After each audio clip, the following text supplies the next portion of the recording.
Yo, what's going on everybody? It's Aniptic, and today, as you can tell by the video title, I'm going to be sharing my ideas on how to make this game a little bit better. Now, Rainbow Six Siege, it's an amazing game. I love this game to death, don't get me wrong, but there are some necessary things that need to be changed and or fixed. Now, I'm not the best speaker, and I'm doing just one take on this, so please bear with my English. It's not, I can speak English, I'm just not the best talker, as people would say. People say it a lot, actually. But some of these clips that you're seeing, they don't have any audio. I blurred out the audio so I can do the commentary. They are casual and ranked. It's like a mixture of both. So if anyone says, "Oh, you're playing casual," it's just for the video. Casual and ranked for the video. I just wanted to do a commentary about what needs to be done about this game. And so the first thing we're going to be talking about is operator buffs and nerfs. Now, the first one that comes to mind is Frost, and this one people might not like, and some people might like it. Blitz players and people that rush on attacking are not gonna like this. I will tell you this. So what I think should happen is make the Frost Mets half the size they are now, and then make them melee and explosives destroy them only. So no longer your bullets can destroy him. And the reason why is this: Frost is in a really bad state where you don't see too many people playing her whatsoever in ranked. I barely see her playing casual, which is very odd because everyone plays just about every single op in casual. And I really think that she needs a buff. So nades, Zofia charges, breaching charges, sledgehammer, ash charges, and I think I already said nades, I'm not sure, but all those would destroy it, so no longer bullets would destroy it. So this would counter blitz rushing, so he would actually have to have someone use their utility to take out the Frostmat, because I've noticed Ash people that play Ash always has at least one charge left. Zofia only has one impact left, and people don't really use their nades in the proper way, I've noticed. So this gives people plenty of opportunity to be able to use their utility within the game. And Blitz is in a really bad place where he's in the meta and he's so hard to freaking kill. So this is a really good way to nerf Blitz, and also at the same time it buffs Frost, who's in a pretty bad state where she doesn't get picked very often. Next one is going to be Lien, and this is going to be a nerf. Right now, it does 10 damage initial hit of the Lien mine going into your foot. I think it should do 8. He's pretty overpowered in my opinion. When it's left in the foot, it usually does 8 damage every 4 seconds. I think it should do 6 damage every 4 seconds. Instead of having 7 or 8 goos, I'm not sure how much he actually really has, 7 or 8 goos, he should only get 6, and he should get 2 initial spawn in. Usually you only get 1, and then it builds up, and I think you should get a new goo every 25 seconds. So what this is going to do is it's going to nerf him dramatically, because he's really OP if you think about it. He does 10 damage initial hit, and it does 8 damage every 4 seconds. That's completely insane. If you're in a gunfight with a goo and you get hit a couple times, you're pretty much down to like 20 HP in the first like 10 seconds. And so I think that would be a really good nerf to Lien, and he would still be a very viable operator.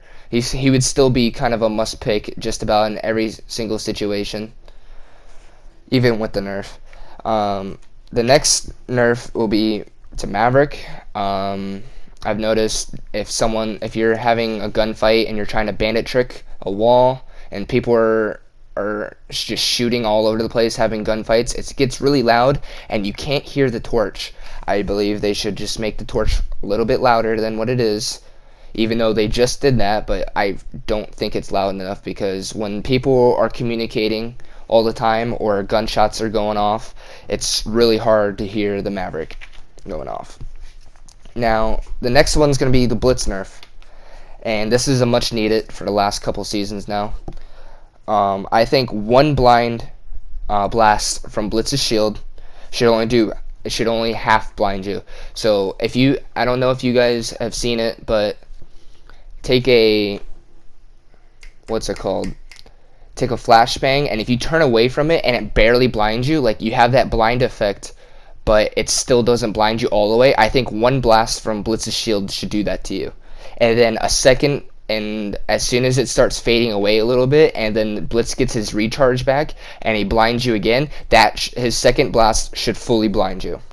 I think this would definitely nerf shields, the Blitz shield meta, and it's much needed in all honesty. And I think that's fair enough. Like, he's still viable, and he's still a major distraction, and he's still pretty annoying, but it's not as bad as what he is at the moment. The next one's going to be a Monty nerf, and I believe he should have the same exact thing happen to him what Clash happens to her, where if someone knifes her shield, it goes back and you're able to shoot Clash. That should happen in Monty, because if you're in a 1v1 situation with a Monty and the diffuser's already planted, and the Monty knows how to play Monty like really well, it's so hard to counter that Monty and get him and be able to defuse at the same time. So I think you should be able to knife his shield and shoot his legs, and this forces him to either having to constantly move backwards, or has to drop his shield and either hit fire or ADS. I think this could definitely be a really good take on Monty. Next one's going to be the Glaz nerf. Like what Macy J and King George has been saying for a while, I believe if the Glaz throws a smoke and looks through his thermal through the smoke, he shouldn't see the surroundings. He should only see the yellow silhouette of the opposing team. Because if you can literally see everything around your surroundings if you're Glaz looking through the thermal when you have the smoke going on, and I think that's a really bad idea. He's, in my opinion, still pretty fucking overpowered, and that thermal op that you could literally see anyone through, like any tiny peek hole, and no one else can see you, that's pretty OP. Now, don't mind the paper being turned. If anyone was wondering about that sound, I have everything written down, so voice crack, sorry, I have everything written down so I can remember it. The next is going to be Fuse, and this is a really interesting take, because I think if Fuse is putting something through a hard surface like the floor of something and trying to fuse the roof or the ceiling above people, like on the second floor, that it's like you're kind of like pushing and digging it into the ground, so it's gonna make a really loud sound like it does, right? And if you have a thinner surface such as a barricade, I don't think it should have that much of a sound. I think it should have less of a sound than what you would do with a cluster charge putting on the ground of the ceiling trying to fuse above people. So I think they should buff him. It's a slight buff, and his cluster charge makes less noise when you put him on a barricade, such as a window or a doorway. A Ying nerf, I believe they really need to fix Ying, because I don't know if you guys have noticed or just had someone toss a Ying in and you're not even looking at it whatsoever and it still blinds you and then you die. That's pretty freaking annoying. I have it all the time happen to me, and it gets really annoying at times, and I think they should definitely fix that. So it's not that much of a nerf. It's just more of a fixing thing, because if you're looking at flashbangs and it flashes you, that's fine. But if you're looking completely away from it and it still flashes you, that should definitely not happen.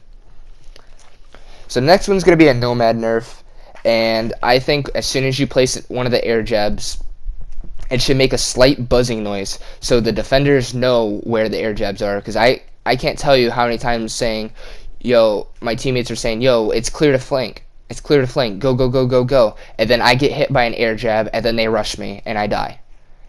It should make a slight buzzing noise so the enemy knows, and it gives them time to look for the air jab, seeing if they can't get it. So let's say it's above the window seal right here, where you're looking at. You can either nade it. I'm sorry. Let's say you're running Vigil. You can impact above it, right? You can impact above it, like prone impact above it, and see if you can't get the air jab because you hear the buzzing above you. I think this would be a really good idea to implement onto Nomad, due to the fact that she's pretty OP, because you have no idea where they are being placed unless if you actually physically see the yellow line and see where it's being aimed at. Now I'm going to get into Lien spam and crouch spam. I think both of these, they should slow down the animation, because I don't know about you, but I am sick and tired of people having to crouch spam to win gunfights. And people are constantly Lien spamming, just trying to get either a quick peek on you, or they're just doing it so that it's harder to hit a headshot on them. And I think if they slow down the animation, this game won't be as fast paced as it is now, and I think it's going to be more tactical than just running and gunning. Now, what I think they should do for Reticles, the Reticles is not the physical, it's the physical sight. It is like on Hollow, as you're seeing here on Legion, it's the circle and the dot. On the Reflex, it's the green triangle, and then the ACOG, it is the arrows, right? It's not the sight around it. It's just the complete. It's just the color and the shape of what's inside the sight. Okay. So I think there should be a color, shape, and size option. That way, let's say you're playing on a map that's kind of darker, and you want to have a nice green, neon green, red dot on an ACOG. I think that should be, and you should be able to customize the size of it, and you should have different variations of shapes within the reticle. And I think this would be good, because Call of Duty has been doing that for years, and it's really nice. And this game is realistic, but at the same time it's not. And if they want to make it a little bit more realistic, I think they should have a customizing of the reticle. Now, the next thing I'm going to get into, I can't tell you how sick and tired I am of looking at the same seasonal charm. It's the same exact design every single season, ever since Red Crow. I think what they should do is they should go on Rainbow Six Siege. They have a Twitter and they have an Instagram. I think they should have a hashtag that they use, like let's say Rainbow Six Siege charms, hashtag Rainbow Six Siege charms. Okay, that should be something in that sort of line. And what I think they should do is they should ask the Rainbow Six Siege fans to design a charm, have a charm design, and they take all the charms within the hashtag that have been posted on the various social medias, and people should have like a Twitter poll vote or an Instagram poll vote. I think that would be really good, because I am tired of seeing the same exact design of every season. It's the same charm design since Red Crow, and I want to see just some different, unique designs. Like, it just gets boring over and over again, and it just stops looking good after White Noise, in my opinion. White Noise was the last good seasonal charm, in my opinion. And I just think that's something that Ubisoft should definitely, I wouldn't say, I guess would say invest time in. Now, the last thing I'm going to talk about is, I don't know about you, but I've been watching Macy J and Bolo, and they have been saying, I'm sick and tired of playing ranked, and casual is not competitive enough, and ranked isn't becoming competitive enough. I think they should add a competitive mode, so it should go casual, ranked, and then a competitive mode. And it would be Pro League rules and Pro League maps. It would have its own ranking system, but it would be a completely different ranking system compared to ranked. It would have 10 placement games, just like ranked does. And I believe it should have, you should only be able to play it with a 5-man squad. So if you have 4 people, you won't be able, if you have 4 people in a squad and can't get a 5th man, you won't be able to play at all in this game mode. And the reason why I want this to happen is, if you're playing casual and you accidentally shoot someone, most likely that person that you accidentally shot is going to team kill you, because they think you did it on purpose. Or if you accidentally team kill someone, the next round they're going to team kill you because they thought you did it on purpose. Even if you say, "Hey, I'm sorry, I didn't mean to. You got in my way," or "I whiffed my shots," right? And so this gives communication a major key, because if you're playing in a competitive mode such as game battles, aka GBs, or Go 4, you need to talk with your team and communicate with your team. So let's say if you could just queue up randomly. You could solo queue into the competitive mode, and you're in console, and you're in a party system, and everyone else is in a game chat, and you just don't want to talk to them. That shouldn't happen. This is why I'm saying it should have a 5-man. It should be a 5-man only to be able to search up a queue in this competitive game mode. And I think it would be it'd be really good, because I don't know about you, but everything feels the same within the game. You know, if you play casual, it's a little bit easier. It's pretty easy to win, right, and get a whole bunch of kills. And ranked, it's starting to get really boring, because it's the same thing over and over again. You queue up, you win some, you lose some, right? And competitive mode, it's more challenging due to the fact that you're going to be playing against people that are based on your skill level. And people are going to say, well, what about ranked? That's based on your skill level. No, I don't know about you, but I am sick and tired of having people play blitz, Lien, Finka, Dokkaebi, and rushing all the time. And yeah, you can say, oh, you just expect the rush, You never know when people are going to rush. And I understand it's the meta, but it gets really annoying. In the competitive mode, people aren't going to be doing that, because most of the time you'll see people running strats very heavily within the competitive mode, in any competitive mode such as game battles or Go 4s. And so this is going to be it for the video in my commentary. The last couple of clips aren't going to have sound, but I hope you did enjoy the video. Make sure to check me out on Twitter at AnipticTV, and on Twitch at AnipticTTV. Links will be in description. And let me know what you thought about the video in the comment section, and what you think should what should be changed, or what shouldn't be changed, and what you thought was a good idea and what you didn't think was a very good idea. I want to know what you guys think about these subjects. So this has been Aniptic, and I hope you have a great day, and I really hope you enjoyed this video. Make sure to hit the like button, and I'll see you in the next one.